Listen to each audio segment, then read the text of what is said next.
Hello everyone, and welcome back to Mass Effect 3. This is episode 14, where last time we did Citadel things, as per usual. Citadel things. One of those things being, hi Zaid, bye Zaid, but then Garrus took us on a date, and that was great. It was wholesome. It was a great time. Should have been there. We've also got... Okay, we've also got Jacob, who has mastered the ability to cloak himself and ignore the lighting of his surroundings, as we are now rescuing ex-Cerberus scientists. We need to get some families and some scientists out here while Jacob nurses his little bullet to the hip. So let's have a look around and continue the episode, and then we'll see what happens throughout the course of this mission and onwards. We've got the personal log of Domini Sengupta. Attempts are ongoing at figuring out what the end product of our research was meant for. While it is obvious that the delivery system was to be implant-reliant, with evident neurological applications, many questions remain as of yet unanswered. The loss of Dr. Horace Armstrong in particular is hindering our efforts to speedily reconstruct the nature of the Elusive Men's goals. We did read this last time, so that's fine. I just realized once we got to the end there, I was like, I've read this before. We read that last episode. I don't think we read this one, though. Personal log of Bryn Cole. With Jacob's help, we have managed to ascertain that several of our colleagues were in fact killed. Contracts terminated is what Cerberus called it. Makeda, Scott, Daniel, Chun-Hai, and Annika, and so many others I didn't even know about. All of them gone. Disappeared without a trace, just like that. We should have left sooner. I don't know why we waited so long. I can't remember what seemed so important that we had to stay just one more day. What was I thinking? And we got Bryn right here as well. Dr. Cole, got a moment? Of course. Of course. What's your relationship with Jacob? We went through a lot together. An old colleague of his introduced us. Through Jacob's eyes, I started to recognize what the Elusive Man had become. I guess I was so in love with my work that I refused to see the obvious. Its sponsor had become corrupt. I get that. That's why it's important to have good people around you. I don't know what we would have done without him. What kind of work did you do for Cerberus? Until the Elusive Man became preoccupied with the Collectors, I worked in physics. It was a researcher's paradise. I had access to cutting-edge tech and all the personnel I needed. The Elusive Man spares no expense for technical perfection. That technical perfection's almost killed me a few times. It also saved your life. Strange to think about, I would imagine. Maybe. But then, life is full of uncomfortable ironies. Isn't everyone's? How'd you get away? I was a loyal senior employee. There's a lot of freedom in that. When our fourth colleague disappeared, we organized and were out the door in days. And until now, Cerberus never suspected you were hiding right under their noses. We honestly thought we had it all figured out. It's humbling. So, what's this work of yours that Cerberus wants so badly? It's based on tech gathered from the Collectors. In essence, it involves dissecting Reaper-to-Collector communications. Dr. Horace Armstrong and I were working on a practical human application. An implant of sorts. Once he'd completed his component and moved on to less valuable work, he disappeared. Contract expired. Oh, these have shifted. Pretty sure. What kind of work did you do for Cerberus? Until the Elusive Man became it was Okay. the Elusive It's, Man. Technical It perfection. also strange. Maybe. But then, life is full of uncomfortable ironies. Isn't everyone's? Don't you think you've put these people in serious danger? They wouldn't have it any other way. Science must never bow to tyranny. We didn't escape just to go into hiding. We wanted to build a new life, where we could live and work on our terms. Love, family, they're all part of that. Even now. Otherwise, what are we fighting for? Cool. Weird that if you follow Cerberus work, it then opens up two options here, but removes running from Cerberus from the choices. Sometimes the dialogue wheel and its choices can get a little bit finicky. You just have to dial back a bit to then get another option to come back. Thanks, Dr. Cole. I'll let you get on with the packing. Thank you again for everything you're doing for us. Just a note as well, like something that this is a much smaller scale, but it's spurred on a bigger thought process in regards to like Jacob being here and what he's doing and the help he's doing with like Bryn and everything is it really is good that we had our Mass Effect 2, all of our Mass Effect 2 squad mates survive, because I think everyone, some less than others, but everyone has had something to accomplish or something that they've been able to help out with in Mass Effect 3. Zaid and Kasumi definitely have had the least, because obviously there being DLC characters is still kind of carried over into Mass Effect 3 a bit, with like they just pop in for a quick little hello, what's up mission, and I guess if you have their loyalty, they will survive their moment of death, as Kasumi had a fake out death, but then she was like, oh cool, I will just now be forever invisible and off screen as a war asset, and we can assume that Zaid would have probably done the same, but you just walk in and you're just like, hi Zaid, oh bye Zaid, because he he gave up his life protecting one of the Volus, but there are other characters like Morden especially, and even dating all the way back to Mass Effect 1 on Vermeer, like having Rex survive. Like if Rex didn't survive, we'd have his goddamn brick-headed brother, and if Morden didn't survive, somebody else might have gotten it wrong, you know? It's crazy to see like the ripple effects of Mass Effect with the choices that you've made. Like I said, Jacob's a little bit less so compared to, and like Miranda and like stuff like that, but like there are ones that are definitely much bigger, like Morden and Rex probably being the most important, because the beginning of the game, the beginning of the game focuses on you know, the Genophage cure, and that would have gone entirely a different way if we had not been good to our people, you know, and kept them alive. Brave, but misguided, and now they may all be dead. Again, I mentioned this last time. Slightly regret bringing Javik along. It would have been nice to bring Edie along purely just for Edie and Jacob's reaction to seeing each other, and Edie having a body, which I think would be very funny.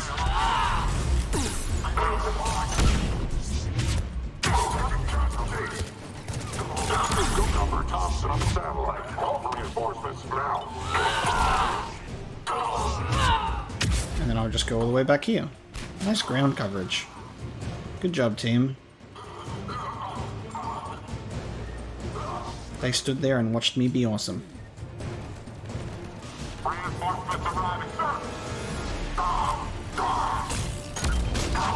Look for the satellite tower.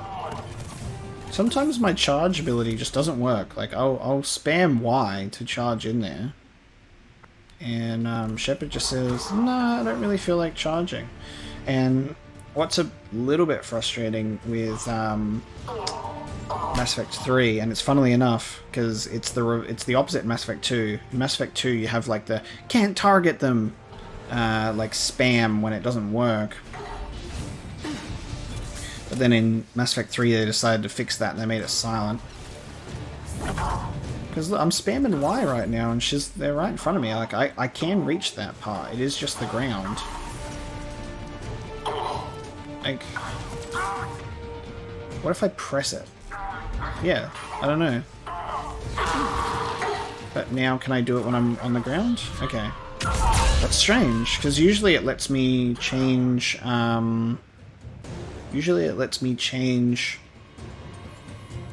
Jacob, dish should be back online now. like different levels of surfaces really easily. Like I should be able to charge up there and stuff. See? I can charge up. I just couldn't charge down. That's strange. Let them fall dead to the ground. Of course, Commander. Enemy on the gun above. Gotta get him off that gun! Dead before he even hit the ground. Oh shit. Turrets. Keep low and find cover. On the double. Charged him and then had Garrus do the concussive shot.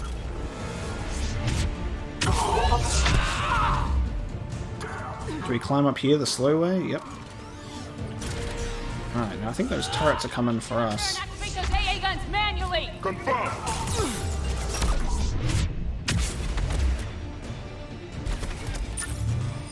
Will do. Oh! Okay. Not it. I was like, I'm fine. Oh, hello, Javik. Now. Something just insta-killed me there, because I'm pretty sure I had shields at that point. Oh! What is going on? Let them was first that? get to the ground.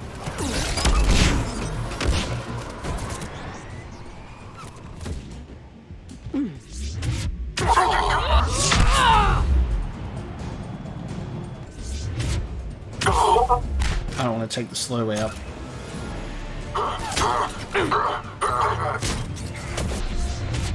Acknowledge. To get up there and activate those AA guns manually!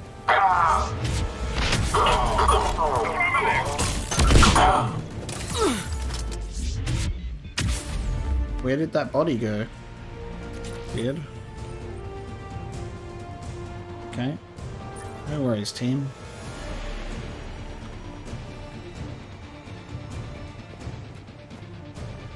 I was having this thought that... Oh my god, yes. I was having this thought the other day about Mass Effect that I thought was really cool, which is, I had this, like, specific image in my head of, like, the shot in at the spoilers for Avengers Endgame, for anyone who hasn't seen it at this point in time, which I think if you were interested in seeing it, you would have seen it by now. Right at the final battle, where there's like something just entered the atmosphere, and it's like Captain Marvel just like coming through like the atmosphere and just like destroys Thanos' ship. I just have like this image of just like Shepard launching herself out of the Normandy, doing like a Vanguard biotic charge, just boom, like straight through the ship, and then like doing like a Nova right into the ground and just wiping everyone out, because that's how badass Shepard is. Just like, I had that image in my head the other day and I was like, that would be so cool. Failure at junction. Repair and reset. Okay, one of us has to make these repairs. Damn it. Garrus, you're technical. You can calibrate these guns, can't you? Hey Garrus, you wanna calibrate some guns? Garrus, you're on the guns. Will do. Ready, Javik? It's just the two of us. Yes, Commander. Oh, how dare you open up on the other side. Still got you though. Get down! Secure the target.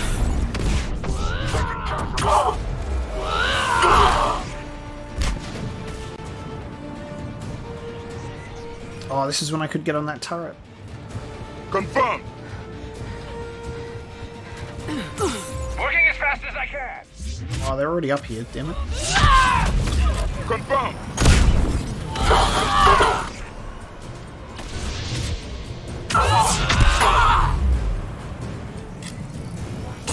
Where are the bodies going? They're just disappearing.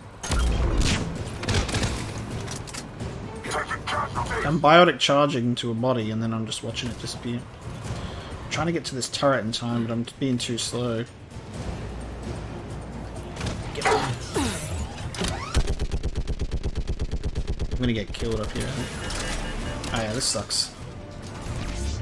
That's not for me. Get up here, so I can kill you. How dare you get off of my... Oh, you're invisible. Oh. Blood and guts. Time. Go power up the guns. Gotcha. I'm on it. That's right, Garrus. You're my boy. You're my calibrating master.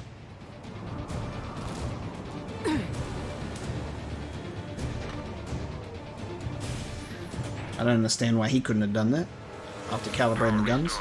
Gun 1 reset. Circuit incomplete. The other gun's still down. Let's get over there.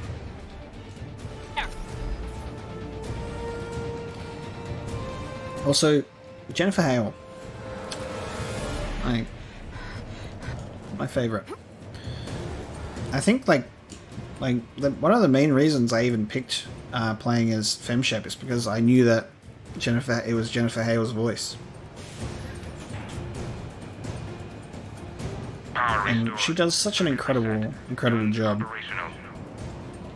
Shepard, AA guns are back online. Copy that. Let's get these people out of here. Nice. Okay, the guns are already picking Cerberus ships out of the sky. Where we at? On track. First shuttle is already loaded with everyone under 16. Commander, when should we leave? What's our best chance for survival? Jacob, what do you think? Are we ready? Almost. We could go now. There's no do-overs here. Agreed. We get one shot. And we don't want to leave anything behind that could strengthen the elusive man's cause. Your call. Alright, we'll stay. We'll finish it. But yeah, like, honestly, just, like, to highlight that, Jennifer Hale has extremely good, like, range, and I've loved her as a voice actor for a while. In a lot of things that she does, and she's really good at playing like the tough renegade and the like the just paragon, you know, like she's good at playing both sides, I think, which I really appreciate. Good range. Wait for my go. You can begin the evacuation from the command terminal. Got it. Got it. Okay, so we can start the evacuation. Is there anything extra that we're supposed to do? Or... The evacuation is progressing. Is there anything else? Thanks, Dr. Cole. I'll let you get on with the packing. Thank you again for everything you're doing for us. Was it... Okay. So we can... Evacuation console is here. I guess we'll talk to Jacob and see if he has any updates. I can't talk to Jacob. It's like he's not even here. Hello, Jacob? Oh, I'm stuck. Okay, no talking to Jacob. Oh, God, getting stuck on everything. This door is now closed. What was the reason? I guess it was in case I didn't get the high caliber barrel. I guess it was just making sure that you had the opportunity to read and collect her. Ah, haha. Poison. Tailored to Turians. Well, good idea to choose to stay. Because there's some stuff that you can pick up. There you go. Answering my own questions immediately. Ah! Oh. It's not nice.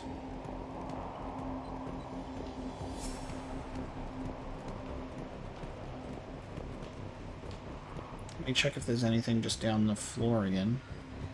That's good. That Turian toxin stuff I'll probably need to take back to someone in the Citadel, I assume. So that's something that the elusive man can't use. Alright, let's start the evacuation. I thought it meant that we might have like a bonus objective or something else to do. There you go. Evacuation is go. Evacuation is go. Stand by for shuttle launch.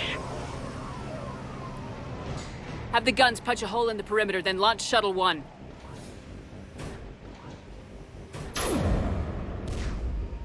Nice. Oof. Shuttle 1 is away. This is literally Star Wars Episode 5. Alright, everyone here head to the shuttle bay and... Suicide fighter took out one of the guns. Cerberus troops are... Oh, fuck. Get those people out of here! You wanna get fucked up? I gotcha. But yeah, this is literally just evacuating from Hoth right now. It's even a snow planet, dude. It's even a snow planet. Shepard, shuttles are loaded. We need you at the landing area to make sure they get away. I'll meet you down there.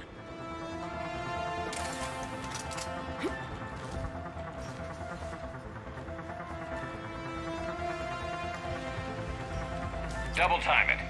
Clear the shuttle bay first so we can bring the door up. Then get out to the landing pad. Lead on.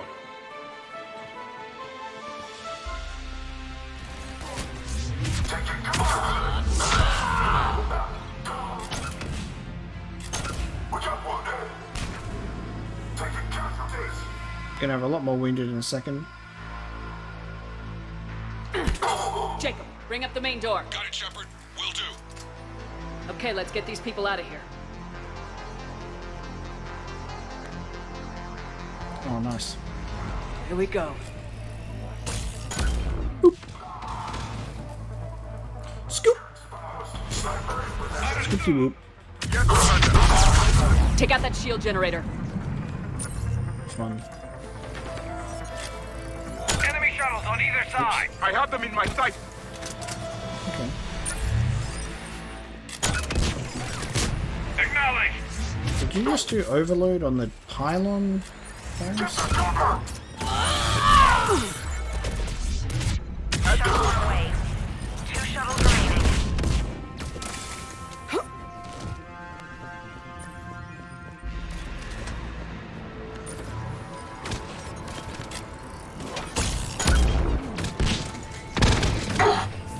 I will comply.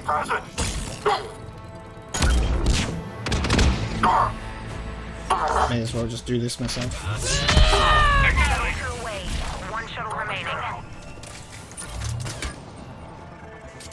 Jacob, come in. What's your status? Shepard, the facility's overrun. Cerberus troops are all over the place. One more shuttle of refugees to go, right? Affirmative. We got this. Just need to hold them a little longer. It is done.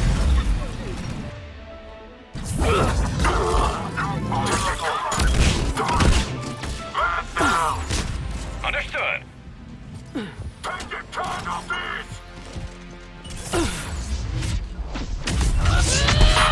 Yes, Commander. Shuttle 3 away. Evacuation complete. Done. An armored reinforcement has landed. Jacob, Evacuation hang tight. from Hoth almost successful.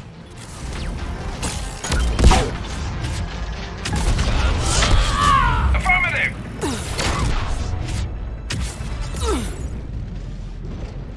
We're in trouble almost. Not for long. Ooh, bitch. Jacob, landing area cleared. This place is crawling. Bringing the shuttle to you. Roger that. All in a day's work, dude. Vanguard on Insanity is really fun. Let me at him. Let me at him. Oh, come on, Shepard. Do a charge and then Nova. You got this. You'll take out the whole group. Captain Marvel it. Oh, shit. Shepard. Oh, Commander. no.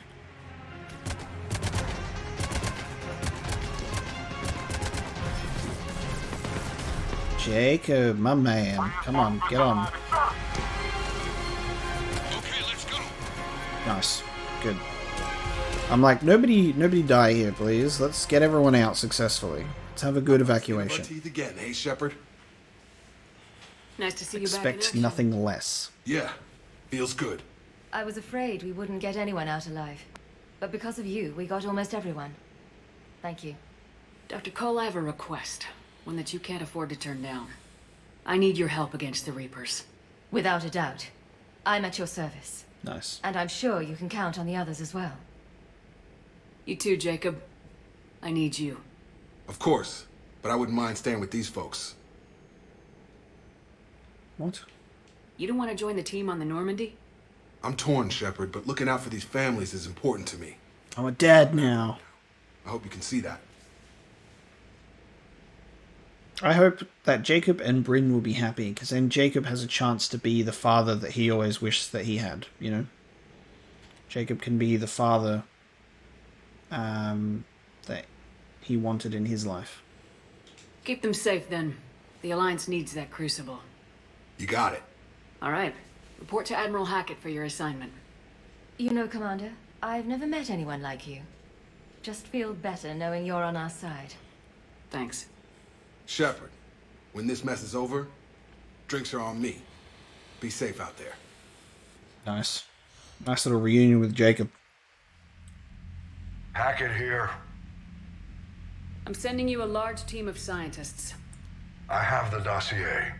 They're all Cerberus defectors. Keep them safe. Will do, and I'll put them straight to work on the Crucible. Jacob Taylor is with them and is already working to find a place for the families. He'll be a valuable asset as well. Snagging Dr. Cole from the elusive man is a coup. Having her on our side could be a huge win for us. The sooner we can get the Crucible finished, the better I'll feel. I'm with you. Shepard out. Cool bananas. Alright, let's check our war assets, because I bet we got some more people now. Look at us go! Alright, Alliance. Alliance Engineering Corps updated. Assuming it's one of these updates. The base of a Hesperia period statue is covered in Prothean writing. Translations have proven useful to engineers working on the Prothean device, because I know that we got some stuff last time, so we're now checking that as well. Rogue fighter pilots. When humanity began to expand its borders, experienced pilots were needed to establish colonies in the uncharted reaches of space.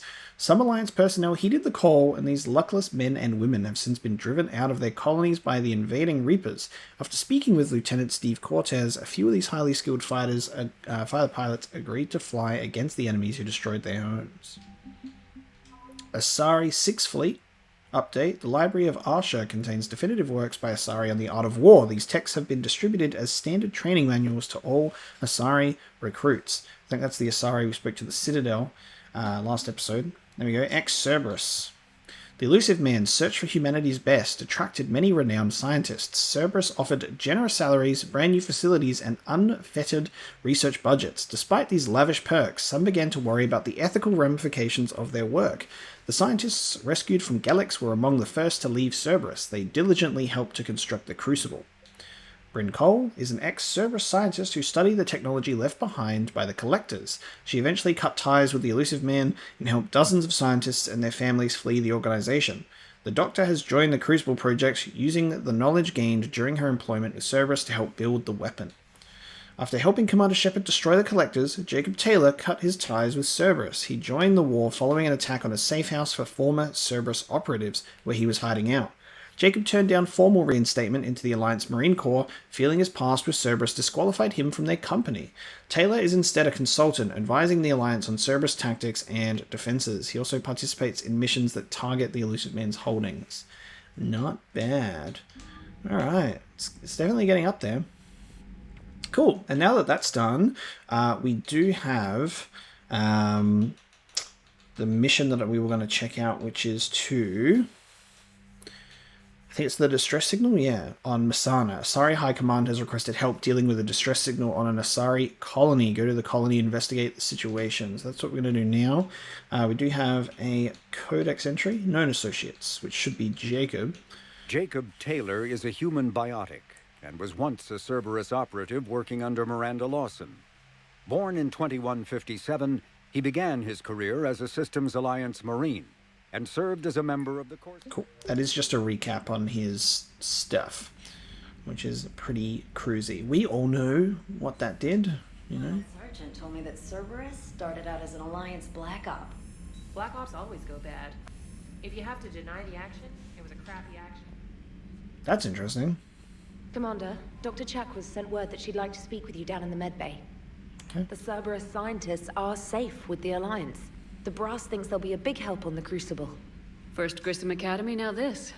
Nice work. You know how fighter pilots put those little stamp things under their cockpits for each kill? I'm thinking of getting one by the galaxy map every time I analyze the crap out of some data. You're turning into a regular Marine. Yes, well, I guess you're rubbing off on me. Nice work. Thanks, Commander. It feels good to bring someone out alive. Trainer is so much better than Kelly in this position. Like, Trainer is a great character. Commander?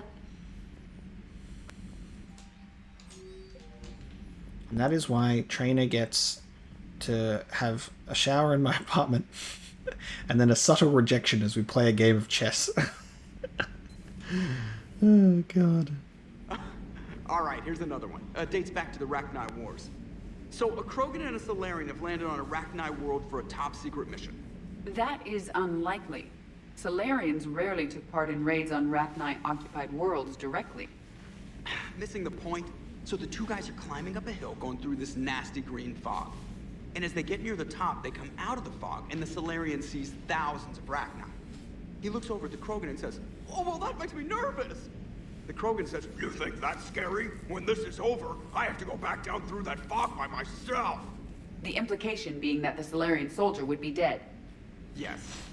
Thank you for killing the 2,000-year-old joke. That joke plays to racial stereotypes on both sides. The Krogan appears brutish and insensitive, while the Salarian appears weak.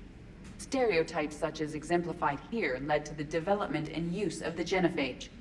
Well, yeah. It's also one of the only jokes you'll hear both Salarians and Krogan telling. Comedy isn't really about being nice. Sometimes it's a way to air out the ugly things people think. What's on your mind, Edie? Liara recently requested assistance in calculating whether the mass effect is a phenomenon that occurs only in our universe, or in all possible universes. It may be that our laws of physics only occur in a finite area, a bubble, if you will, in an ocean of other possibilities. I am speculating whether, if you went far enough out, or created enough energy, you could reach a place where 1 + 1 = 3. Everything would change.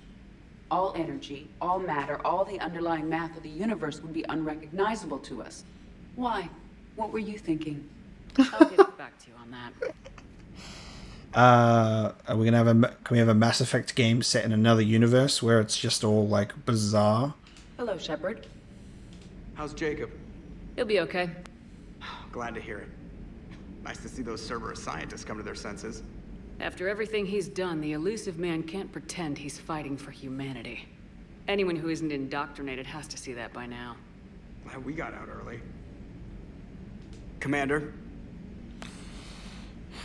This is a prime example of the audio issues with Mass Effect 3 specifically. Is that audio, when we're having a conversation with Joker, was quieter than usual. And that is most of the dialogue in this game. And then, when you talk to Joker, when he just says Commander, it's louder.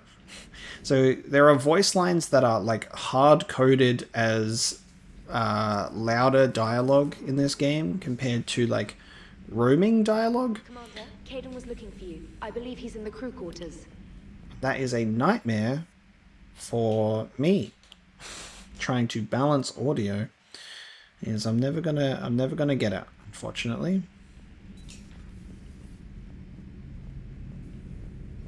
What do you want, bud? Hey, what's going on? You got a minute? He's gonna ask me out again. Sure, Caden. What's up? You know, I've just been sitting here thinking. Uh-oh. Okay, hit me with it. So those Cerberus scientists, they were good people. What do you mean? I mean, Dr. Cole and her team, they seem like good people. Knowing that, what do we do? I mean, what if there are more like them trapped inside Cerberus struggling to get out? Well, that's true though. They are. People get in because they think they've got, not just the best interest of humanity at heart, but of everyone, but humanity first, and then they go, oh, you guys are kind of fucked up. Tell me what you think we should do. I don't know, Shepard. These are the hard calls. I mean, the decision to sacrifice the one for the many, the choice to leave someone behind till you're in that moment. So, yeah, I don't know. Funny thing is when you put these dilemmas or put this situational question to Caden, he's like, these are the tough ones. These are big. I don't know. But, when something happens, he always has something to goddamn say about it. He's like, you were with Cerberus and I don't trust you. But then if he was in that position, these are the tough ones, Shepherds. I can't possibly comment on that. Anyone that comes forward, like these people, we help, no matter what. That's the best we can do. I know. Sometimes the best we can do won't feel like enough, but it's all we've got. Capiche? So the scientists that put you back together, that saved your life, they were good people. They were professionals. I didn't know them all. And the elusive man? Was he a good person? Once? Ever? Well, he gave me what I needed to stop the collectors. Right, exactly. But so you never saw this coming from him? From him? Sorry. I'm not sure what I want you to say here. I guess I'm just looking for some sort of insight on the elusive man. Something. Well, yeah, I never trusted him, but I had these points, these comments throughout Mass Effect 2 playthrough, which is, I trust the people in Cerberus, but not the elusive man. Back then, he wanted the best for humanity, and he had resources to spare. But then it became humanity first, and at any cost. And that's a very different thing. But this? No. I never saw this coming from him. I disagree, but sure. Okay. Well, thanks, Shepard. I'm glad we could talk about this. Meanwhile, you should find a way to take your mind off things. I know. Joker did ask me to give him some poker tips. He keeps losing his shirt to James. Good luck with that. Joker has a terrible poker face. Great. Well, I like a challenge. See you around. You bet. Still waiting to walk into that room and see a poker game going down. Hopefully I can see that sometime. Also, Caden walks up to this window as if it's open to just be like, yes, staring out into space of the window that is no longer a window. Hey, if you get a moment, we should head out to the Citadel for a snack. I know a place that still has steak. We did that, and you told me you had feelings for me. I should get back to this report. I'll catch you later, Shepard. All right, bud. There you go. Dr. Jacqua's... Oh! James and Garrus are in the mess hall. What are they up to? Are they wrestling? Are they playing poker in the mess hall for some reason? Sure you want to play this game? What's the matter, Vicarian? You chicken? I don't even know what that is. Though I've heard everything in the galaxy tastes like it. But if you're suggesting I'm scared, game on, Vega. Age before wisdom. Okay. Back in my C-Sec days, I busted a Batarian spy ring that was trying to assassinate a counselor. Please, I fought off a dozen angry Batarians on Omega single-handedly. Used one of them as a landing pad off a 3-story jump. Just warming up, seeing what you had. Now, I tracked down this guy, Saren. Stopped him from raising a Geth army and unleashing the Reapers 3 years ago. Doesn't count. You did that with Shepard. You're right. I was with Shepard from the very beginning. That just means you're old. I'm in love with how the Citadel and the Normandy specifically are these really good social spaces and hubs that evolve and change over time. Characters are in different spots. They move around. They have conversations with one another. Obviously, those conversations are triggered when you're around and you get there so you can experience them. But it gives you that illusion and that effect that, like, while I'm off the Normandy and I'm with other squad mates, these guys are conversing and having conversations and, like, playing poker and, like, they're doing stuff. And I love how much more alive Mass Effect 3 feels over the other ones. Just with this sheer fact that all of the characters actually do stuff. They don't just stand in their designated areas statically going, I'm calibrating guns, I'll see you later. Because stuff like this can happen, and I really like that. I'm glad Jacob saw through the elusive man. At least not everyone in Cerberus has lost their mind. This fight can use it. Don't mind us, just telling James here what it means to be a real soldier. No clapback? Good to see you. Always good to see you, bud. Hey, Commander. Hey. Hey, Commander. Hey. Hey, Commander. Hey. Liara and Caden and Dr. Chakwas. Alright, we'll speak to Dr. Chakwas after. Have we heard from Agent DeTrace yet? She has not reported in for over 8 hours, Doctor. She was stationed on Valchir when the Reapers invaded. I think we can assume what happened. Inform Agent Calamus he's now in charge of reporting Reaper activity past the Loas relay. Good to see you again, Shepard. Email from Jacob Taylor to Dr. Bryn Cole. I miss you, Bryn, but I'm glad you're back there. The fighting's going to get tough when we push out with the Crucible. I've gotten the cold shoulder from people who know I used to work for Cerberus. Can't say I blame them, especially after what happened on the Citadel. I've been able to teach other soldiers how Cerberus fights, though. They may be wearing new equipment, but I know their tactics. I love you, Bryn. Take care of yourself. They're gonna have a family one day. Am I... Okay, I'm not going crazy. The fucking monitors are fucked. I haven't noticed that before. How did I not notice that before? Ugh. I was like, wait. I was like, wait, are the monitors following me? That's fucking weird. Greetings, Commander. Is that supposed to... I didn't know that... How did I not notice that before? Why do they react to me? That's fucking strange. Still think you can win this, huh? Oh. I can do this all day, Scars. Funny you mentioned those. Ever hear the name Archangel? I might have. You know you have. I'm Archangel. Maybe I heard something about that too. Then maybe you also heard that for a couple months there, the crime rate on Omega mysteriously dropped while Archangel did a little house cleaning. So you ran a cleaning service on Omega. Back on Fel Prime, I uncovered a pair of harvesters. Had to kill them by myself. 2 worm necks, that's almost impressive. Oh, that's not even the best part. They left behind an egg. It hatched, and I trained it to let me fly it. The Alliance teach you to make up crap like that, or did you figure it out all by yourself? It's a gift. Good to see you. Hey. Hey, Commander. Okay, so they're still having conversations. Okay. Shepard, remember our agreement? We'd open a bottle of Cerise Ice brandy every year, and it's my turn to buy. But it hasn't been a year yet. Yes, well, something tells me we won't have the chance a few months from now, so indulge my impatience. Okay.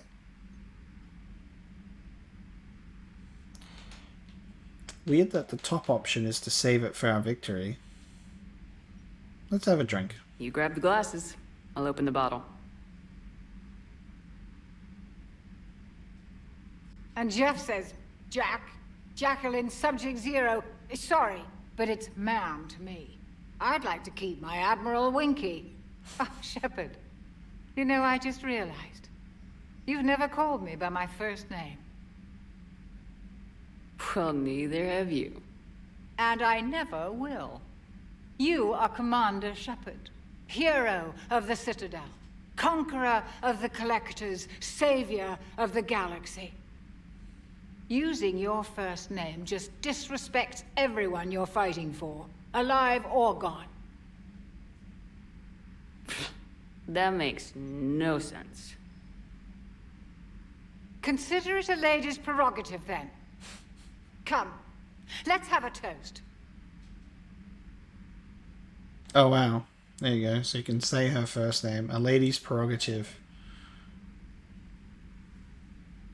Nah. To a woman I'm proud to call my friend. I am lucky to have you with me, Karen. And to you, dear friend. It is my great honor to share this journey with you. Commander Shepard. And good fortune to us all. I've learned my lesson this time. Even a Krogan couldn't match you drink for drink. Should I have called her doctor then? I don't know. It feels too formal. Gotta loosen up a little, Karen. Just reviewing some charts. You sure you don't want to like get some shut eye? Have some water? Maybe just reviewing some charts. Okay. Dr. Chakwas likes to get drunk and review some charts. I mean, whatever you want to do in your own spare time, that's fine by me. You've been through a lot, Scars. You giving up? Nah, I got more. Just don't like to talk about it. Fair enough. We've all got one of those. Just one, huh? Yeah. Not every story has a happy ending. Except there was this one time I teamed up with a Turian named Garrus Vicarian. He was pretty good with a gun, but he thought he was some kind of hotshot. Yeah, I knew this wise-ass Marine named Jimmy Vega. Sounds like a pole dancer on Omega. Always got on my nerves. But the kid was all right. Had guts when it counted. And together they cured the genophage. And stopped Cerberus from taking over the Citadel. And finally kicked the Reapers from this galaxy and into the next. With a little help from their friends. Nah, it was just us. But mostly me.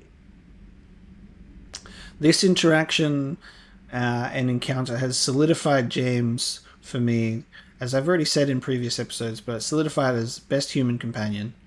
He's great. Hey, Commander. Hey. Good to see you. I wonder if they have any more, but that did sound like a very final conversation. If I just walk in here, and I'll walk out again, and I'll see. Okay, I'm going to take that as complete. Which is great. That was a great neat little touch. Alright, let's head down to engineering. Is everyone in where they should? Yep, everyone's where they should. You and this human called Jacob were both part of Cerberus. That is correct. And Cerberus is filled with traitors to humanity. Yes, they oppose us in this war. Then why should we trust either of you? We have severed our ties with the organization. But you were programmed by Cerberus. I can extrapolate where this is going. I have superseded my original programming and have chosen to oppose Cerberus. You mean you have chosen to oppose your creators? Correct. I find this a very troubling freedom machine. That is all. Those humans you saved were fortunate. There are still places in the galaxy to hide. Our refugees perished. There was nowhere left to run. I trust you, Commander, when you say you no longer expedite Cerberus's goals. Otherwise... Otherwise what? Perhaps later, Commander. Okay. Speak to our engineer friends and then Ola's. So I hear the elusive man drinks bourbon. It all makes sense now. What do you mean? You love whiskey. Hey, Scotch, my dear girl. That scunner drinks American bourbon. Completely different. He's a psychotic megalomaniac, and you've got problems with his choice of liquor? You've obviously never experienced the peat aroma of a fine Ely Scotch. Shepard? Nothing to report. Nothing to report, Commander. Okay. Ola's, and then we'll head down to, I guess, Cortez. Falling down tired. I need a folding chair or something. Yeah, why the fuck are you just standing up here all the time? Huh. Second Star Broadcasting is headhunting me. I liked their Garvuk story, but seriously, I'm on the Normandy. Do we need to talk, Commander? Not right now, Allers. Let me know when we do. Okay. There's a chair right here. Just wheel it on over and sit down. You're not broadcasting 24/7. Alright. Shuttle Bay. Is it just Cortez down here? Yep, you're just chilling. You know, next time we're at the Citadel, I think I might hit a nightclub. You should join me. Ah, it's good that I'm pretty sure he referenced that. He said that to us in like an email or something. So he's got dialogue that references it as well, where he'll next be on the Citadel. I appreciate you checking in on me. Hello, Commander. Cool. Okay, let's leave. We're gonna go check on Arasari Colony. Lovely. Okay, so we'll get out of Galax. We've got another system to check out.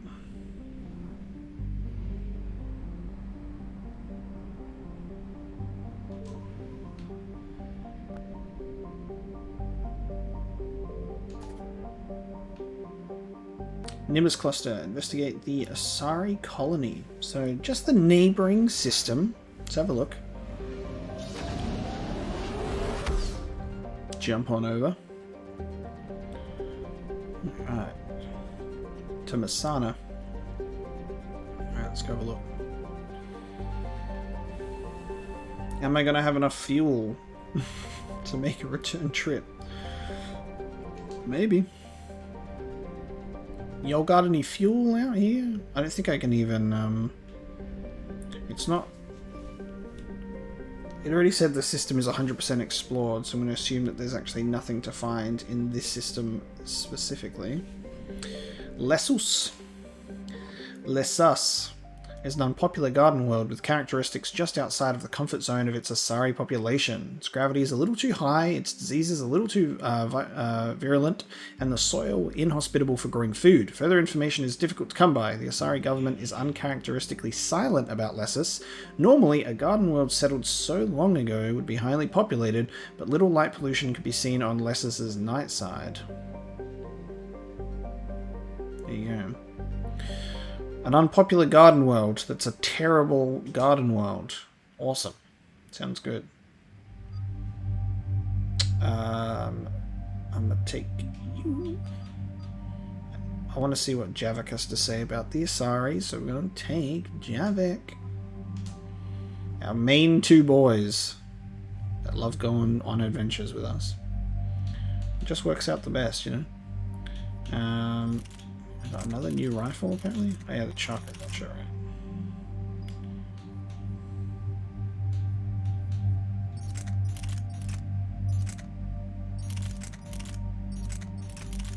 And it just does the most damage. Increase accuracy. I need to get rid of that because accuracy doesn't even do anything. Damage by 750. Speeds perception by 27 and enhancing aim. I don't know if that... I'm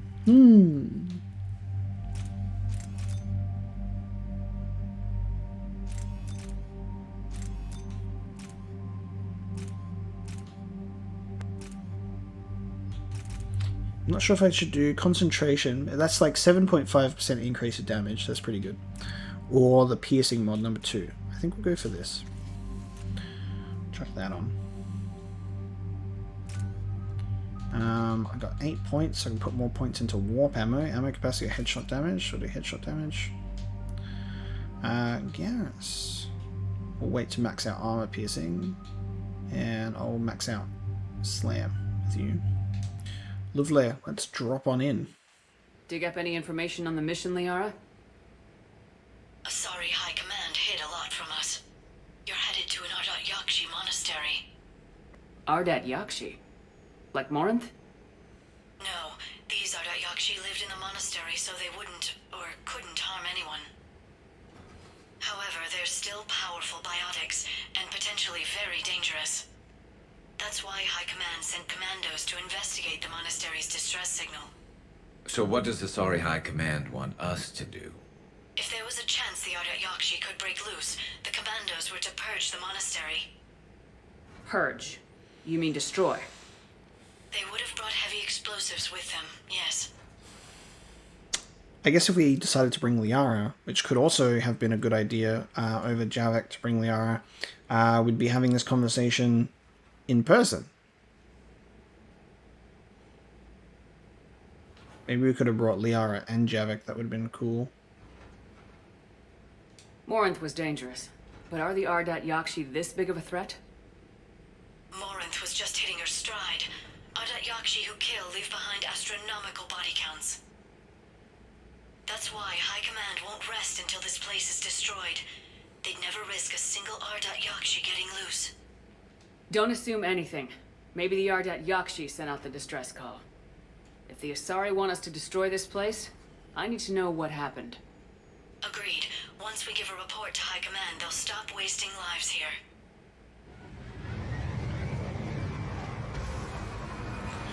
Okay. Ardat-Yakshi Monastery.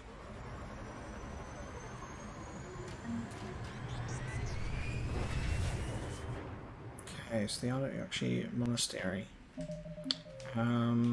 Codex, Aliens, Council Races. Ardat-Yakshi, Demon of the Night Winds, are Asari suffering from a genetic disorder preventing conventional melding of nervous systems during mating. Instead, Ardat-Yakshi electrochemically ravage their partner's nervous systems, in extreme cases leaving victims as vegetative invalids or corpses. Asari psychologists regard this incapacity for mental fusion as preventing the development of empathy, leading to psychopathy. Psychopathy? Psychopathy. I know how to say psychopath, but is it psychopathy? Oh, it never sounds right to me. Empathy. Psychopathy. Psychopathy? You don't really say that one out loud a lot. There is no known cure. The disorder generally begins in infancy, reaching full pathology during maiden adolescent sexual development. While seductive and sexually driven as other Asari, Ardat-Yakshi are congenitally sterile. Ancient Asari mythology held Ardat-Yakshi as gods of destruction.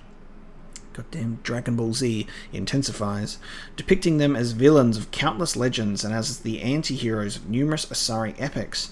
Contrary to popular belief, Ardat-Yakshi are neither extremely rare, around 1% of Asari dwell on the AY spectrum, nor are they all murderers. Most cultivate and discard countless exploitative or abusive relationships during their legally marginal lives.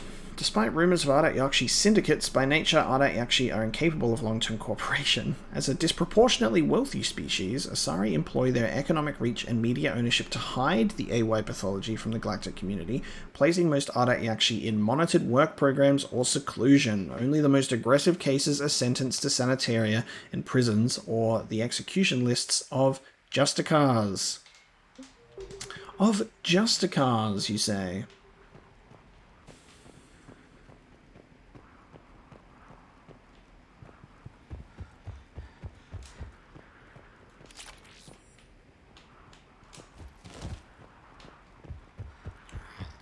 Move on in. No elevator or power. Dropping on down.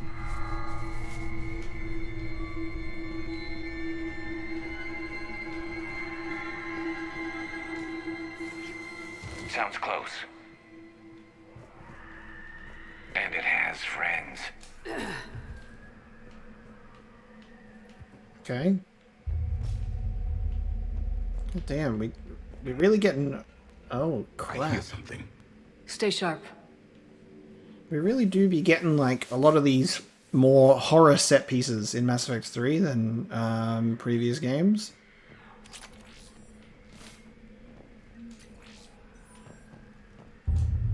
To our staff and students, attached is our new daily schedule. Please note that wake-up time has been moved forward 15 minutes. Floor wardens can download chore lists later this week. Please see Matriarch Galay or myself if you have any questions or concerns. Sincerely, Superintendent Jethro. Wake up at 5:30. God damn. So this is every day, bro. Meditation for an hour and 45 minutes. 2 hours of chores. You classes for like 4 hours and 15 minutes. Another study period.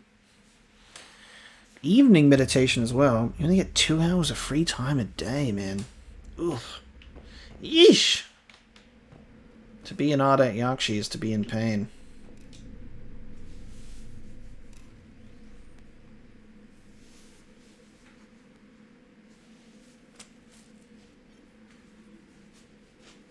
Reapers. Looks like we know why the commando teams went silent. This monastery's out of the way. What do the Reapers want with Ardat-Yakshi? Well, they're pretty powerful. Anything useful? A map with a nav point location for a bomb. It's in the Great Hall. At least it's no surprise Nuke gone to Chunka, but the commandos want this place gone pretty badly. Interesting. Ardat-Yakshi or not, evacuating this place would have saved a lot of lives. If there's no survivors, let's get to the Great Hall and set off that bomb. Interesting. Okay.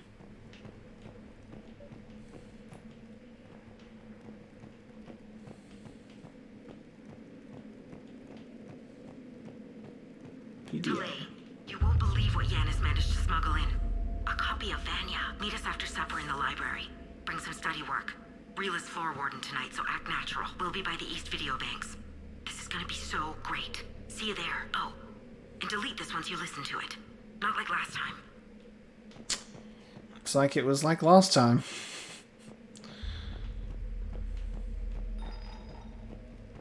I heard something. That was me. Sorry. Come on, Archangel. I thought you were better than that. Galay's electronic signature intel. Cool.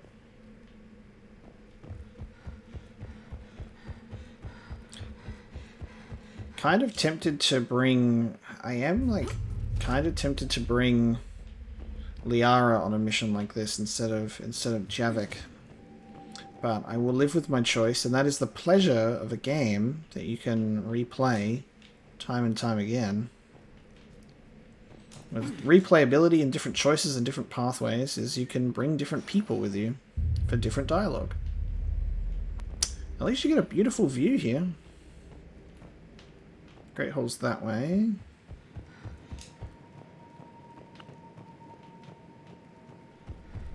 Okay.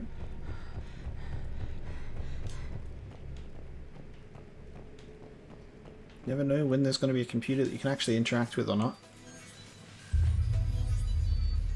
Open sesame.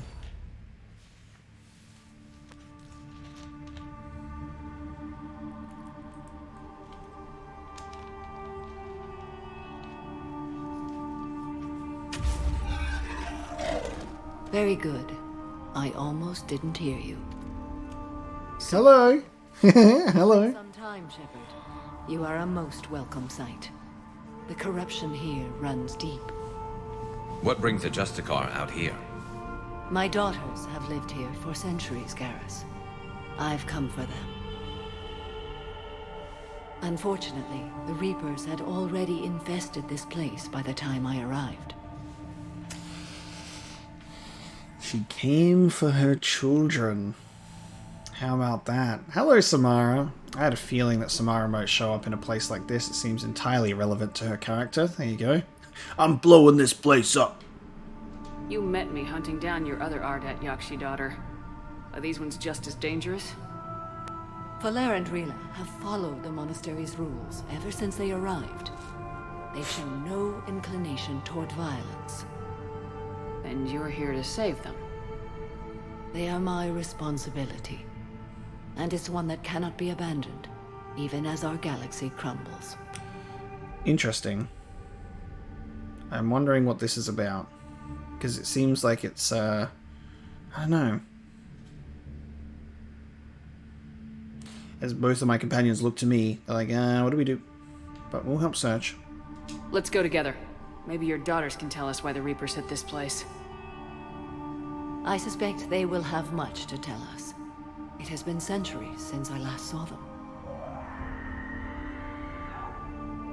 We're out of time. I read about their conversations in the Shadow Broker's. I will draw these creatures off. At the Shadow Broker's terminal, we read about her call with her daughters, saying farewell, and they were not happy. So there you go. There's a reuniting moment.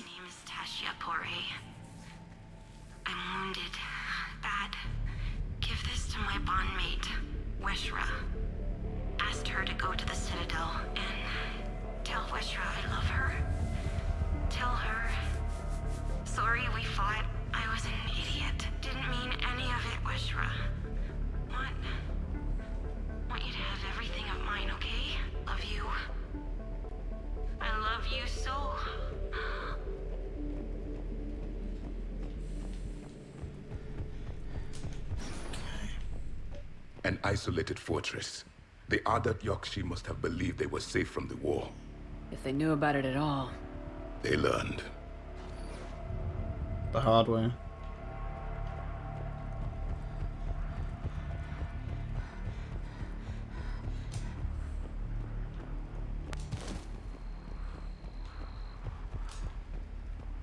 One hell of a view, though. Been visiting a lot of snowy planets lately.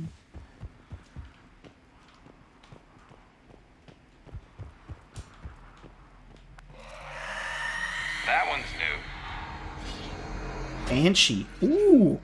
Ooh. Hello. I'm gonna fuck you up. Oh, it's got fucking... It's got titties. It's an Asari. There you go. It's an Asari husk. Look at that. It's like its fucking headpiece is all like gone out of control. Oh, that's so sick. I wish you wouldn't disintegrate so I could get a better look at your character model.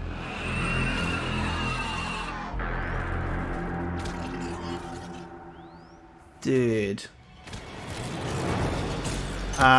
So Reaper husks for Asari are terrifying because like all of their like headpiece is like gone crazy.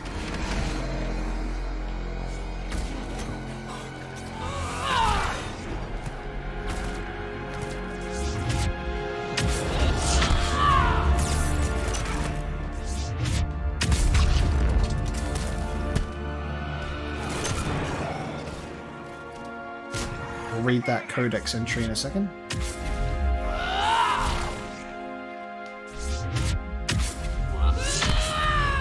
Good night. Those were strange biotics and powerful.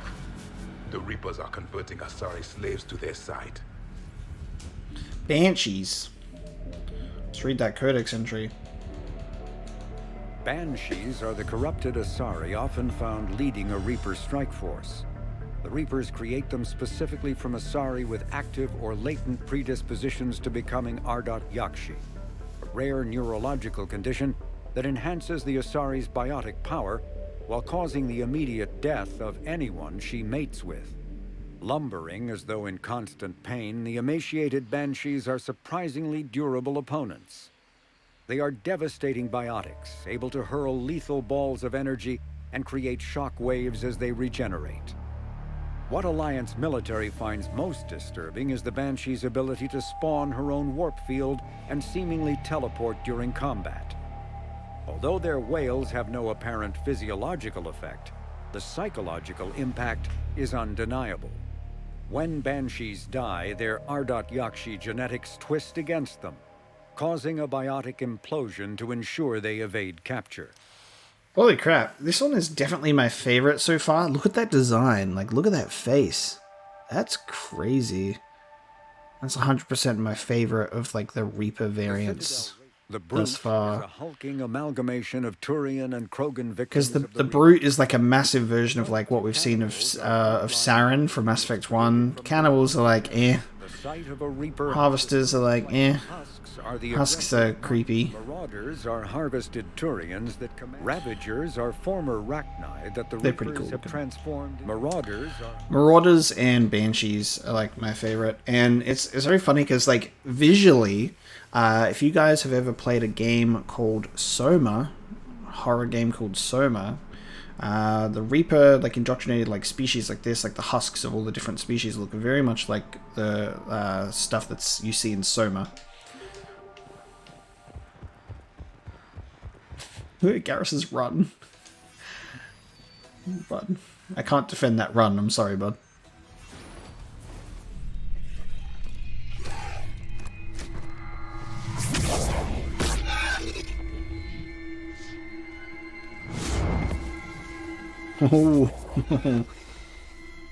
Mother, you came. Nice. As soon as I was able. Shepard, this is Falere, my youngest. She and her sister Rila are Ardat-Yakshi. They have Mother, they have Rila. What? I saw some of those creatures take her into the Great Hall. I've been trying to get there. What are the Reapers doing here? It's pretty clear. Harvesting us. They're turning us into those monsters. Please, you can't let that happen to Rila. I'm a little bit disappointed with Samara's appearance. It was just kind of like we enter a door and she's like, "Hello, I am here for my daughters. Goodbye." And then she kind of just pops up and go, "Hello, this is my daughter. Just like there's no like, I don't know, it's really strange. It doesn't, it feels weird. Like every other character that we've kind of has popped in outside of Zaid, I don't know, their entrance was more felt. Samara's just kind of like, yes, I'm here. What else did you expect? And I haven't seen my daughters in centuries, hundreds of years, reunites with one and goes, yes, I came as soon as I can. I don't know, it's very strange, especially for a reunion. She gets straight to the formalities right away, just like, Shepard, this is my daughter, who, you know, should be really upset with me. Like, I would get, like, Falere seems like quite emotionally uptight right now, very like wound up, very stressed out, and you'd expect a reunion with her mother, which did not go, their farewell did not go very well from like the Shadowbreaker intel that we know about. We know that there was like tension between them parting ways, so to not have there be a bit more of that when they first meet each other feels like a little bit of like a missed opportunity for some really good mother-daughter tension. But it seems that it's more like they're putting that all aside just to go, they have Rila, so we need to go get the other sister first. We'll see how that develops, but I think just from like a first impression, Samara's entrance was a little bit weak. They could have saved it for this moment instead of the scene just before, and have like Falere with her back against the wall, and Samara pops in, she has a little epic like fight against the cannibal and destroys it, and then it's like, what's up? I feel like that would have been like a more impactful entrance. The Asari thought the Ardat-Yakshi were to blame for the attack. This is our home. Most of us are grateful to be here. The monastery is a place Ardat-Yakshi can achieve peace. Falere speaks truthfully, Shepard. I vouch for her words, with pride.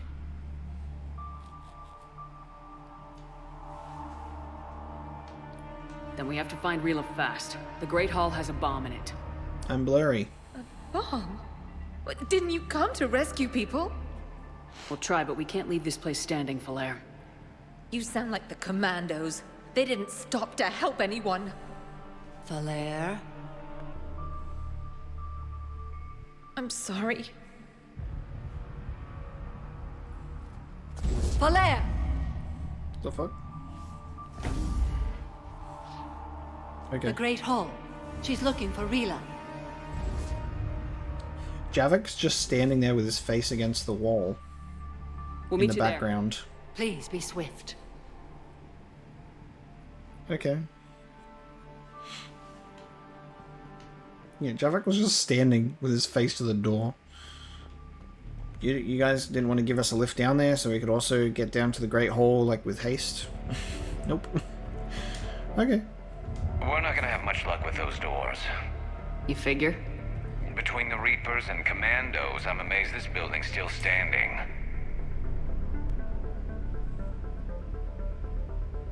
Yeah, that's so cool. What a great design. So you don't know which computers are going to actually have stuff. Blocked extranet access. We don't need the students panicking about these Reaper rumors. Still, it will not hurt to tally our supplies. Please bring me an inventory before evening prayer. I'll contact Cessia later tonight to inquire what set the Asari to war. Go in peace. Rumors.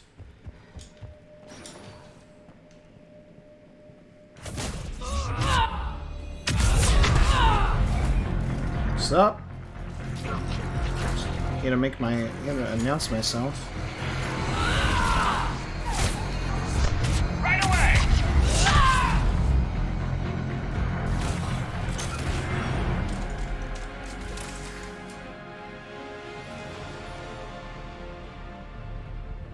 Disciple. Ooh. Not sure what that is. What does that look like? It looks like it could either be a shotgun or an auto rifle. I don't need to change the loadout right now though, so we're fine.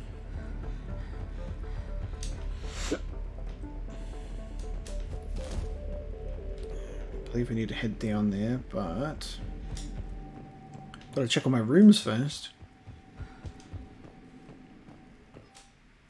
Jethro, I had the new girl put in a holding chamber. The Justicar who brought her to us, Justicar Fora, said she had trouble convincing the prisoner coming to the monastery was necessary. This may explain why the girl lashed out at her guards. She's lucky Fora wasn't here for that. The Justicar's code would have demanded an execution. I'll question some other Justicars on the level of coercion Fora is permitted to use by the code. This isn't the first time her captures arrived here terrified out of their wits, but it will certainly be the last. Jethro, I looked over this year's candidates for supervised visits to Thessia. I'm approving everyone but Yanis. She's impulsive, cunning, and worst of all, a romantic. Find me a worse combination to let outside our walls. I find it suspicious she was even nominated. Let's look into that and pray it's not Yanis manipulating another infatuation. It takes a great deal of time and effort to persuade Thessia's government to let our best students visit their own homeworld. Unless Yanis matures, she won't be among them. Wow. So they also let them out on like supervised excursions to Thessia, which seems strange, considering they're supposed to be like in exile because of how dangerous they are, and letting them out does sort of like give them that temptation to stay out, I guess.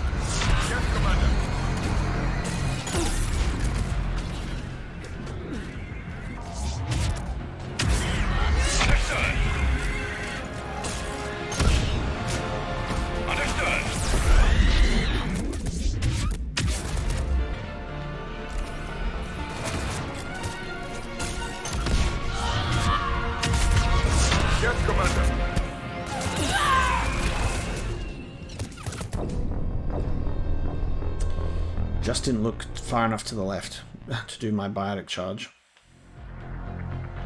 It's a shame.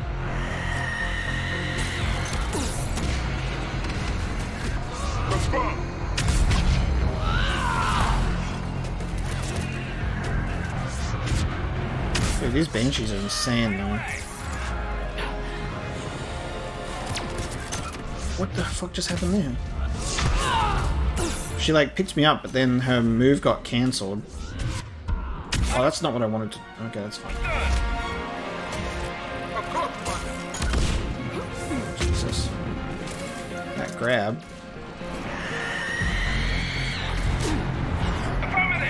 Ooh.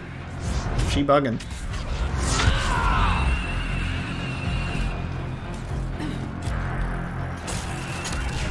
Oops.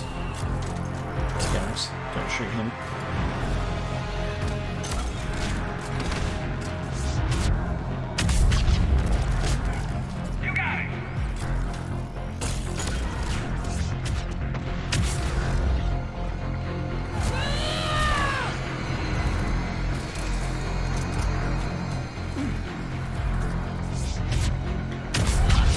Whole group of them there. Yeah.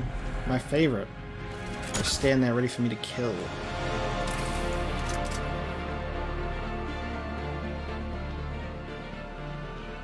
Just through the main doors? I think so. Oh, yeah.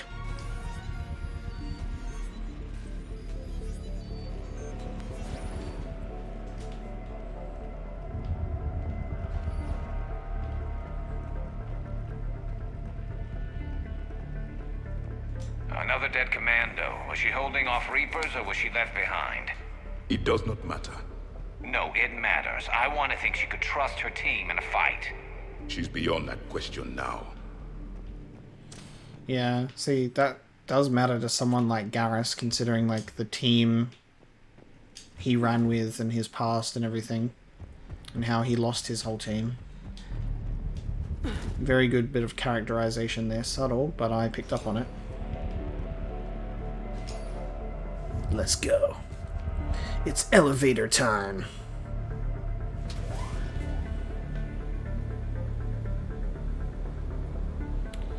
Why you have a helmet on? You don't need it, bud. We're fine. Oh, hello. That's Samara. Okay, we're good. Samara's at the bomb. There's our bomb. And Falaire. Rila, wake up! Oh no. Rila cannot hear us. Look, she's still alive. I know, But I am afraid Rila is not well. Rila's not one of them yet. She can't be. She just needs to wake up.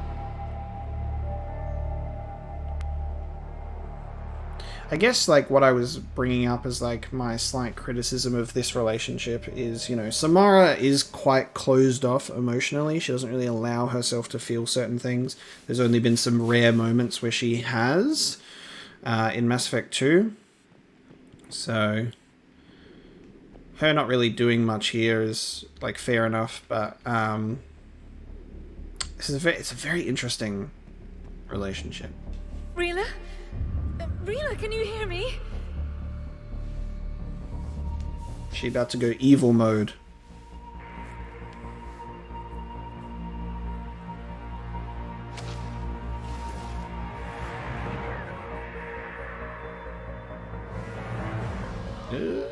Ooh, yep.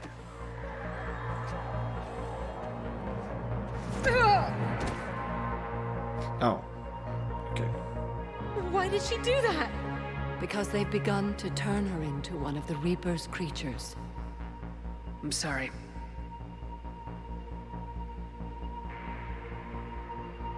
Can we set off that bomb? Not without a detonator. Commandos would have had one. We've got to find it.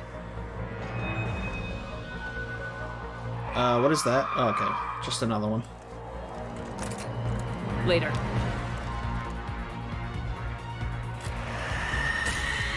Oh, two.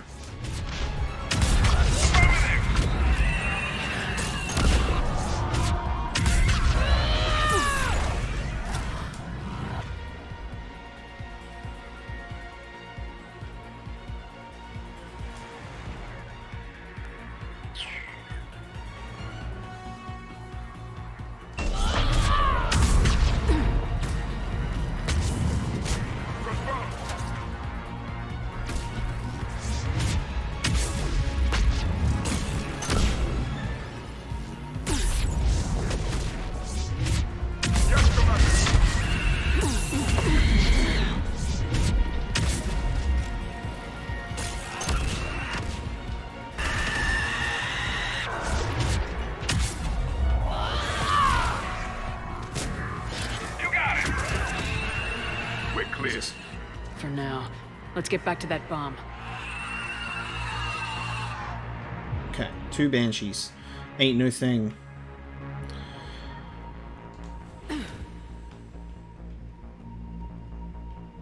So, now she's dead? Okay. I was expecting her to no, she's alive. I'm expecting her to, like, transform. Oh, she's up again. Flare, go! Take the elevator! Hmm? Rila, what are you doing? It's too late for me. There are hundreds coming. Just go! Oh, she has it. Okay.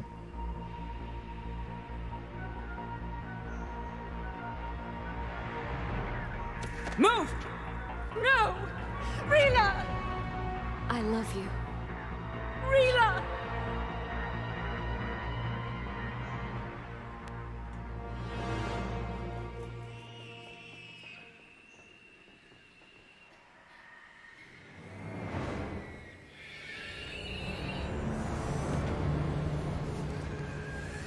God, this is some HR Geiger shit, and I love it.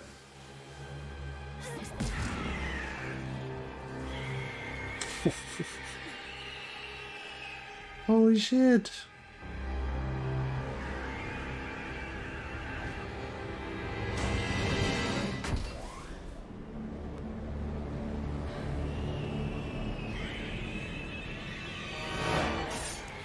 Oh.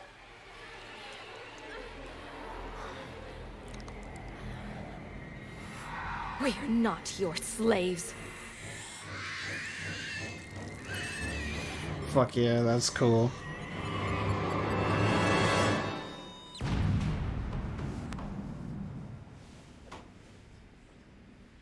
There are hundreds of them. 3 come in the room. There are dozens of them. Dozens.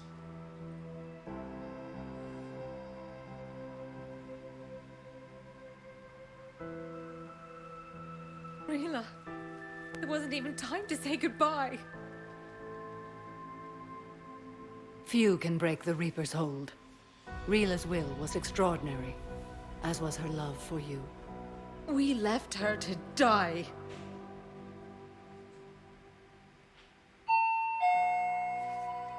Rila made her choice, and it has reminded me of what is truly important. Why I swore I'd lay down my life. What is that?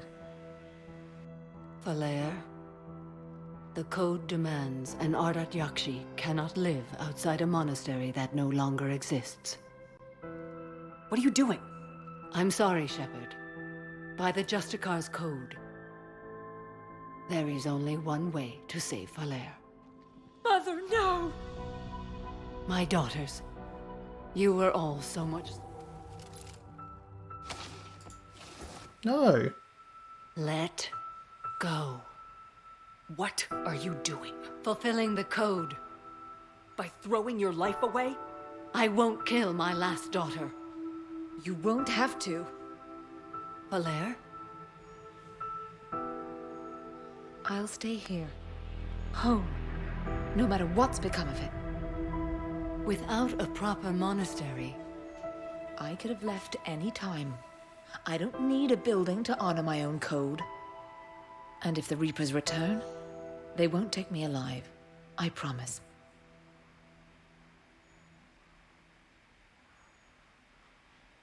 Then, the code permits you to stay, as you are.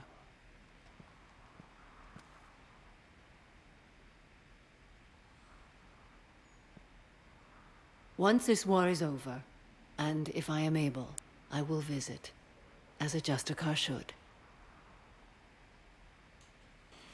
Sorry, obviously the doorbell rang. I apologize, as that is a bit loud in the new place. And I just had to check. I just have to check the door. Once the war is over, and if I am able, I will visit you, as a Justicar should. You could stay. I'd understand if you wanted to help Valere rebuild a home here. It must wait now that I can help oppose the Reapers. I'll speak with Valere, then join your forces. If you'll have me, of course. I'd be honored. The honor is mine, my friend. Nice. I can't believe they tied Samara's potential survival just then to a quick-time Paragon event. Down here. Bring in the shuttle. She was about to shoot herself. I'll just follow the smoke. She was about to shoot herself, and I had to interrupt. Commander, I'm pleased to hear the Ardat-Yakshi situation has been put to rest. Should I guess you're our contact inside Asari High Command, Counselor? I'm merely here to convey the gratitude of the Asari people for concluding a difficult, sensitive mission. The next team of commandos we were sending to the monastery are now en route to Admiral Hackett instead. Farewell, Commander. Nice. I gotta say, that mission. Let me go over my thoughts with that, because I think ultimately that was so, and this hurts to say, I think that was disappointing. I don't think that the reunion between mother and daughters was done well. I don't think that the emotional potential of that scene and those interactions were reached. It's a little bit of a letdown, in my opinion, which is unfortunate. Like, because I love the concept of the Asari and their culture and their history, and the introduction to the Ardat-Yakshi stuff is so interesting, and I loved getting information and exposure to that in Mass Effect 2, and getting the chance to get more exposure to that in Mass Effect 3. Unfortunately, we just go there and it's Samara's here, hello, and her daughters are here, hello, and Rila is in the process of being taken over by the Reapers, and then we blow up the place and leave. What doesn't make sense about that whole thing is I'm pretty sure that bomb was supposed to destroy the whole monastery. The bomb only seemed to have destroyed or damaged the Great Hall. The point of the bomb there was to destroy the whole place, yet the bomb goes off while they're just in the elevator, and then they're just on the upper level and they're just like, cool, I'll stay here amongst the absolute ruins where there's apparently, because like Rila was like, there's hundreds of them coming, and then only like 3 to 5 max Banshees came in, and then she blew up the Great Hall. Like, couldn't Samara just pick up Falair and we'll take her somewhere else, or I don't know.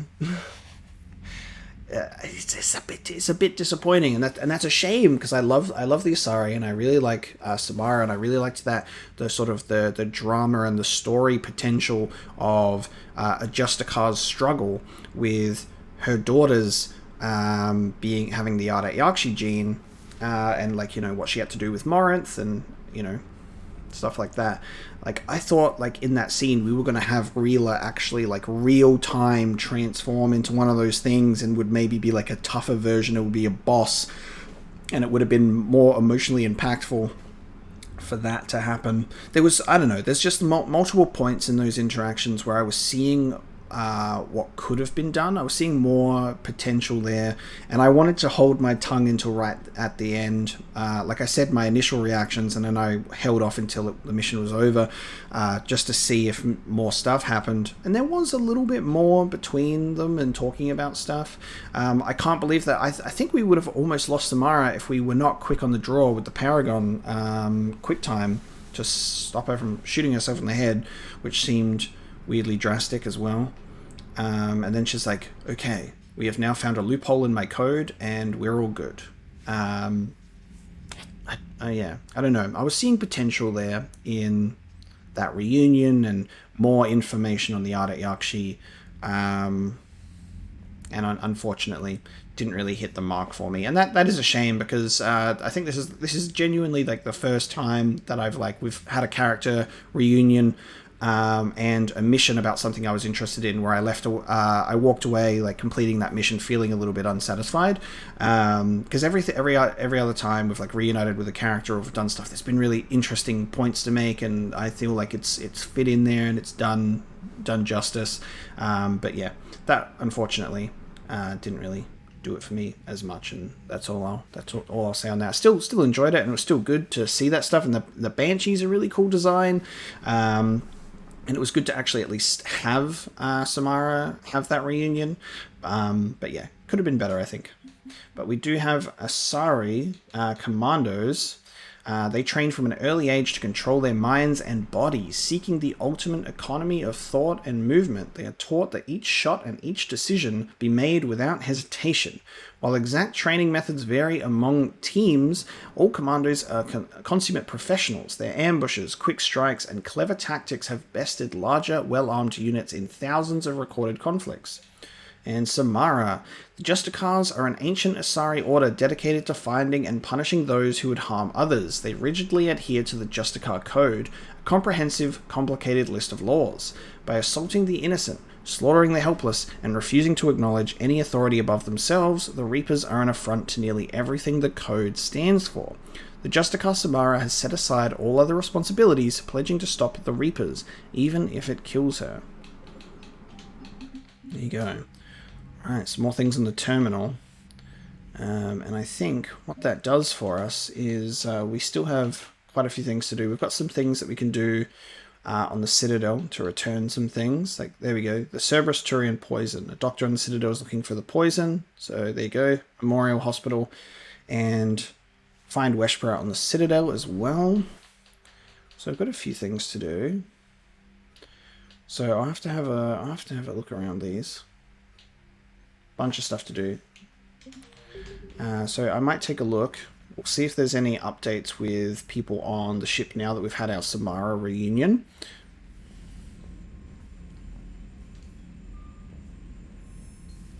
First time these guys have had nothing to say. Unread messages at your private terminal, Commander. Thank you. The Crucible Project received some new tech from the Asari government. I'm glad they've decided to help the war effort. Everybody has to fight now, no matter how pretty you are. I learned that the hard way. Commander? Message at my private terminal. Let's have a look. Oh, we've got a few. Omega from Bray. Things are settling down on Omega. Looks like the Talons are the new security force on the station. Their leader said something about honoring Kandros' memory. I'd say they were being cute, except they're not shy about backing up that sentiment with firepower. Be careful out there. Know there's at least one Batarian here that doesn't want you dead. Bray. That's cool. Asari squad ready from Corinne LeMays. Commander Shepard, as of an hour ago, Asari High Command has assigned my squad to support you. We will ride with the Second Fleet until it's time to deploy. If you'll allow me a personal note, I know a few of the commandos who went down to that monastery. Nothing will bring them back, but hearing that the place went up in smoke is the only good news I've heard in weeks. Ready to serve. It didn't go up in smoke, only the Great Hall. But don't tell anyone. From Samara to Shepard, I finished my business on Lessus. I would offer to travel once again with you on the Normandy, but the code dictates I join the fight where it is most dire. While you do your essential work, I will do my best to hold the front. Before I depart, I'll return to the Citadel for a short time to prepare. If it does not interfere with your duties, come find me there, Samara. Citadel meetup from Jacob. Hey Shepard, the Crucible project is intense. Bryn and the others are on it around the clock. Pretty soon I'll have to make a run to the Citadel to pick up some equipment at the hospital. If you've got some time, want to meet me there? Things were so crazy on Galax, it'd be good to see you in a quieter place, you know? Hope to see you around, Jacob. Crucible update. Bryn called to Dear Commander Shepard, thank you again for all you did to get our group out of that facility on Galax. Admiral Hackett is an amazing man, and it's a privilege to work under him. The construction of the Crucible is presenting its challenges, but my team and I are determined to crack its mysteries. Although I never rely on luck, in this instance, I fear we may need a little. Stay safe, Commander. I hope our paths cross again. Sincerely, Dr. Bryn Cole. Wonderful. Alright, let's check in with people. Joker had an update for Jacob. It was like, how's Jacob? So I assume he should have more with Samara. And then it looks like we've got another Citadel trip in order. What are you doing, Edie? Monitoring reports of proton storms and other space weather. With the Reapers attacking the convoy systems, critical warnings may be lost. How bad are these storms? If we are warned, not bad. If we are not warned, very bad. Thanks for the info, Edie. Glad you talked Samara down. I never thought I'd see her flinch from her duty. I don't know. On one hand, that code's all she's had to live by for, God, centuries. Then the galaxy goes to hell. The old rules don't cut it anymore. I mean, we're cutting some corners, right? A few. Well, the Alliance can always court-martial us after we save the galaxy. Commander? Okay.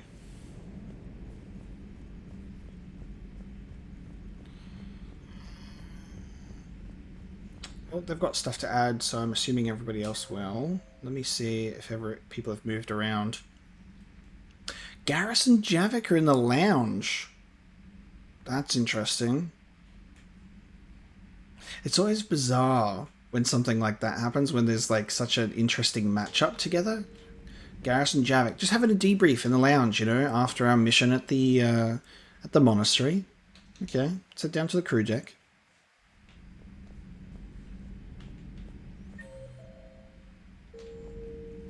Everybody was fighting the Rachni, trying to push them back through the relay. Finally, the Krogan were turned loose and stopped them. I see.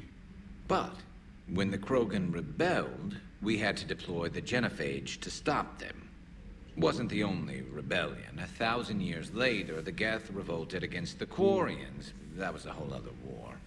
Then along came the humans. My own people tangled with them for a while, and now, to top it all off, we've got the Reapers. What about you? The Ouroboros fought the Densorin. The Andoromai conquered the Vandomai, and the Jatil turned against the Jah. So, I guess nobody really ever gets their act together. The Sinriel claimed to have found the path to eternal peace. What happened? The Ditaka preferred war and wiped them out. I hope you guys had alcohol. Why did a Mass Effect prequel never get made about 50,000 years ago, like the previous cycle? It's all there. I guess I instantly know why. It's because there's no human element that you could insert yourself in. They're like, you can't have humans, and humans can't be the important center focal point of the story, so there's no one that we can relate to, so we can't do it. I disagree.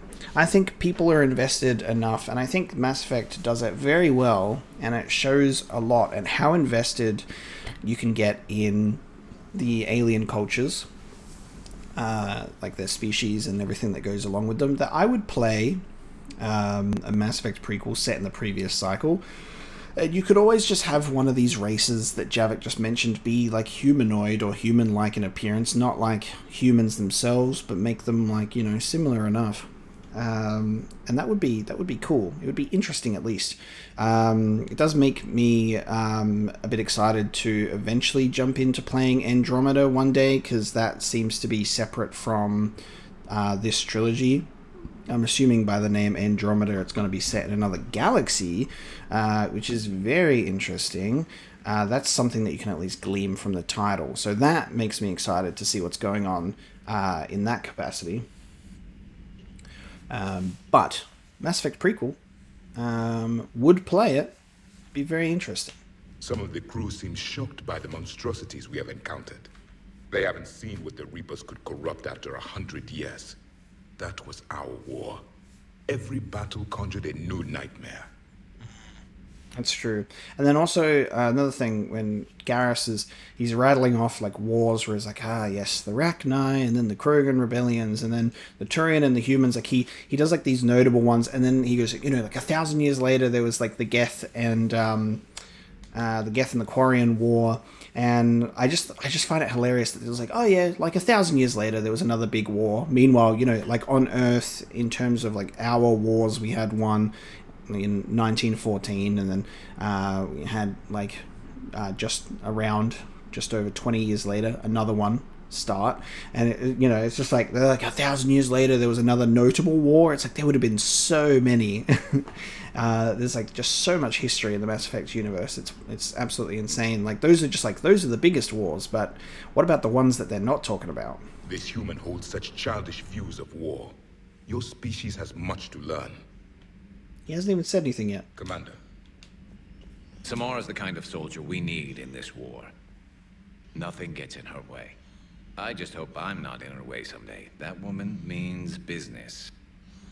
Now it's a mutated Asari. The Reapers are just a giant nightmare factory that never ends. So what if the Reapers are cannibals, which is a mixture of Batarians and other things, right? Hang on. Is it the Reaper? It's the Reapers, right? We've got the Brute, which is Turian and Krogan. Cannibal is Batarians. Is it just Batarians? The name refers to their propensity to devour the bodies of fallen comrades. This triggers a biochemical... so Turian and Krogan have mixed into the Brutes. The Reapers achieved a Turian and Krogan alliance before I did, just by forcing them together until a nightmare. And then there's also the Banshee, which is the Asari, and then there's the Harvester, which is what? Nearby is one of the first indications that a Reaper invasion is underway. You don't really know. Husk is the like humans, and then Marauders are Turians, and then Ravagers are Rachni. So what hasn't been done? We don't have Salarian ones. We don't have Salarian, which is interesting. We don't have a straight Krogan one. So there's a straight Turian and there's a Turian and Krogan blend. We don't have a Krogan one on their own. We don't have a Salarian. Is there any other species that they don't have a Hanar? What would a Hanar one look like? That would be wild. Protheans are just the collectors. In the early 2160s, the a Drell? Elcor?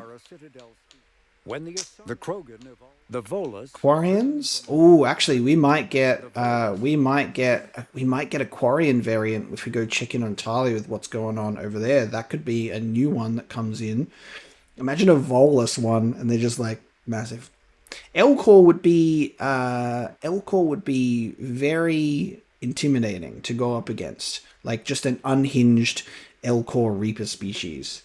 Like there's a lot that they could do. A Thresher Maw like the one on Tachanka would be absolutely insane. Like, you know, the ones that had a tussle, the big Thresher Maw that took down that Reaper.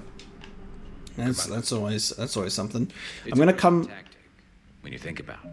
I was literally just gonna say I'm gonna come back in this room to continue their conversation, but it looks like they're continuing as I leave. But it's evil. When has that ever mattered in war? Yeah, but converting other life forms into Reapers? I can't wrap my head around that.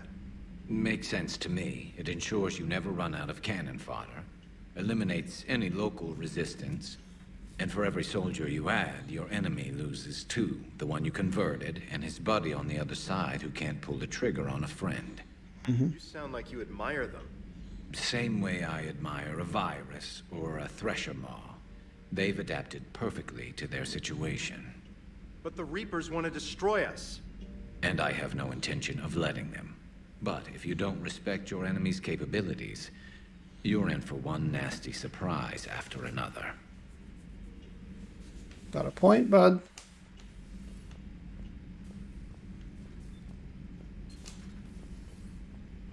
Commander. I can only imagine what the Reapers are doing to the Drell. Or the Hanar. Or the Vorcha. This could be a lot worse before it gets better. Yeah, because, you know, Drell are very skilled. I don't know about Hanar, but that could be very interesting. And Vorcha would be super vicious. Good to see you. Vorcha would be super vicious. I'm hoping we do see some other variants that could be very cool to see. And you know, there's still plenty of game ahead of me, so we could certainly see it. See some more variants pop up. I'm expecting to potentially Quarian. The information network terminal has been updated. I don't think Geth would be able to. I'm not sure what Reaper and Geth blend would look like. Galay's electronic signature. Matriarch Galay was an Asari of some importance with connections to Asari High Command and the Council itself. Her electronic signature can be used once before security protocols. Realize it has been activated by someone else. Galay's contacts can open elite training facilities for reconditioning soldiers, or on behalf of the Asari Embassy, grants someone a discount at all Citadel stores. Store discount bonus or a power damage bonus. I've already got quite a bit of a power damage bonus. I'll go for a discount. We'll go for a discount. Poor Rila. But I'm glad she set off that bomb, Shepard. You're not upset the monastery was destroyed? No, not after what I saw. I don't care that they were Ardat-Yakshi. To be turned into such creatures, nobody deserves that. Perhaps we can talk later. Correspondence from Classified Alliance Project staff. Dr. Locke, I was working on that problem you sent me last night. I think I found a solution for synchronizing the Crucible's energy bursts. Punch the attached capacitor redesign into your projections. It should shave 3.6 milliseconds off the Mass Effect field's activation time. You can see where that leads. If you approve, I'll send the schematics to manufacturing. We'd need roughly 250,000 by tomorrow morning for testing. Well, who knows? That 3.6 milliseconds may come in handy. It might be down to 3.6 milliseconds, you know. Garrus isn't down there. Dr. Chakwas, she's chilling. Just doing some review. How are you, Commander? Yeah, How are you, Commander? Hey. Cool. I don't think the engineers are going to have anything to say, as they just kind of don't do much. But we'll check in with them anyway, because they'll probably have at least one conversation going on. And then we'll go see James and Cortez. Kenan, have you seen the new poker table up in the lounge? It's going to waste. Well, I was thinking of inviting Tassoni and Trainer up for a wee game of strip poker. Right. You're not going to invite that reporter Allers, too? Nah, she'd bring cameras and record the whole thing. And if you lose, you don't want the whole galaxy knowing how little you bring to the table. Girl, my back roll is just fine. I love how much Daniels just roasts him and keeps Donnelly in line. All propulsion systems are running optimal. Commander. Commander. He just, Donnelly represents the overly horny portion of the Mass Effect game world. Everyone's just like, everyone's horny. So, are you doing a story on the Asari who were turned into Reaper creatures? The Ardat-Yakshi? No. I think that story would be perfect for you. The hidden dark side of the most beautiful race in the galaxy. We have a huge Asari audience. If I do that story, I could lose them. That seems a bit like pandering. Ever seen how fast an e-democracy can abandon its allies? No. If I do my job, you won't. Fair call. Does Dr. Tassoni ever let you in her room? Because she keeps me out. Yeah, that's probably fair enough, Olas.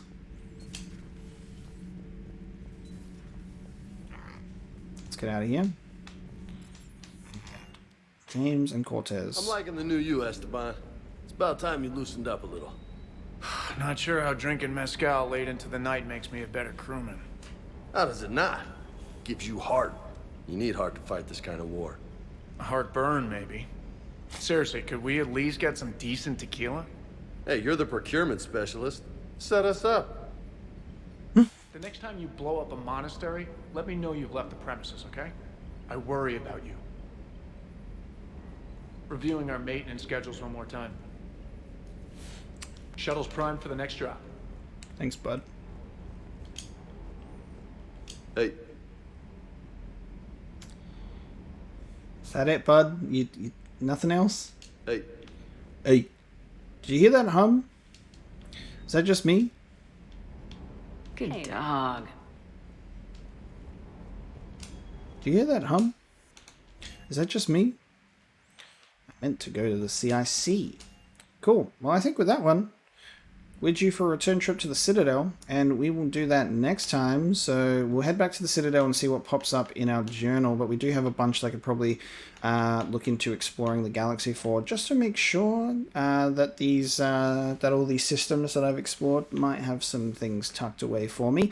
But it's looking at least like most of our staff is at the Citadel. We'll head there, and then we might get into our next priority mission, which is the Perseus Veil, which I'm very excited for. So guys, thank you so much for watching this episode of Mass Effect 3, where next time, again, so excited. Much more interactions to be had. I'm assuming we'll have a reunion with Tali and Legion. But it's going to be very interesting to see what the tensions are going to be like, because I believe there's going to be a whole Quarian Geth, Quarian Homeworld War thing going on, so we'll see how we go with that, but I'm very excited. So guys, thank you so much for tuning in to this episode, and I will see you next time.